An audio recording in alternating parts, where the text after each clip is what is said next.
ಗಾಳಿನ ಎಸಿ ನಾವು ಕುತ್ಕೊಂಡು ಮಾಡುವಂತದ್ದಾಗಿದೆ. ಕುಡಿಯೋ ನೀರಿನ ಬಿಟ್ಟು ಕುಡಿಯೋ ಇದೇ ಆಕ್ಚುಲಿ ದುರಂತ. ಇಷ್ಟಿರ್ಬೇಕಾದ್ರೆ ಇರೋ ನೀರಿನ ತಮಿಳುನಾಡು ಬಿಟ್ಟು ಇನ್ನಷ್ಟು ಕಷ್ಟಪಡುವಂತದ್ದಾಗಿದೆ.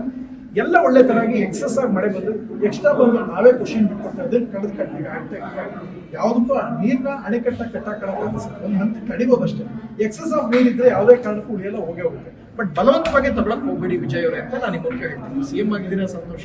ಬಲವಂತವಾಗಿ ನಮ್ಮ ರೈತರ ಕಣ್ಣೀರನ್ನ ಪಡ್ಕೊಂಡು ನಮ್ಮ ರೈತರ ಆಶೀರ್ವಾದ ತಗೊಳ್ಳಿ. ಸಿಎಂ ಆಗಿದ್ರೆ ಇನ್ನು 10 ವರ್ಷ ಆಗಿದೆ. ನಮ್ಮ ರೈತರ ಆಶೀರ್ವಾದ ತಗೊಳ್ಳಿ. ಓಕೆ, ನಾನು ಹೇಳ್ತೀನಿ ಸತ್ಯ ಖಂಡಿತ ಒಳ್ಳೆಯದಾಗಿ. ಓಕೆ, ಕನ್ನಡದವರಾಗಲಿ ತೆಲುಗು ತಮಿಳು ಎಲ್ಲ ನಮ್ಮವರೇ. ನಮ್ಮ ರೈತರ ಕಷ್ಟನ ಅರ್ಥ ಮಾಡ್ಕೊಳ್ಳಿ. ಸೊ ಯಾವುದೇ ಕಾರಣಕ್ಕೂ ಇದು ಮತ್ತೆ ಮತ್ತೆ ಪ್ರತಿ ಸಲ ಆದಂಗೆ ಆಗೋಗ್ತದೆ. ಈ ಸಲ ಆಗಲ್ಲ. ನಾನು ಅನ್ಕೊಂಡಿದ್ದೀನಿ ವಾತಾವರಣ ಕೂಡ ಸಪೋರ್ಟ್ ಮಾಡೋಗಿದೆ.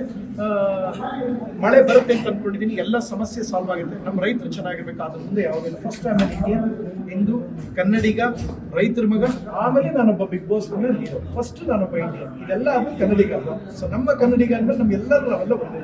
ನಮ್ಮ ರೈತರು ಚೆನ್ನಾಗಿರ್ಬೇಕು. ಸೊ ಇದು ಇಶ್ಯೂ ಅನಾವಶ್ಯಕವಾಗಿ ಈಗಿರೋ 1000 ಸಮಸ್ಯೆ ಇದೆ ಸಮಾಜದಲ್ಲಿ. ತುಂಬಾ ಸಮಸ್ಯೆ ಇದೆ. ಡ್ರಗ್ ಸಮಸ್ಯೆ ಇದೆ, ಏನೇನೋ ಸಮಸ್ಯೆ. ಅದ್ರ ಮಧ್ಯದಲ್ಲಿ ನೀರು ವಿಚಾರದಲ್ಲಿ ಆಗ್ಬೇಕಾ? ಒಂದೇ ಒಂದು ವರ್ಡ್ ಹೇಳ್ತೀನಿ, ಕೇಳಿಸ್ಕೊಳ್ಳಿ ಸರ್.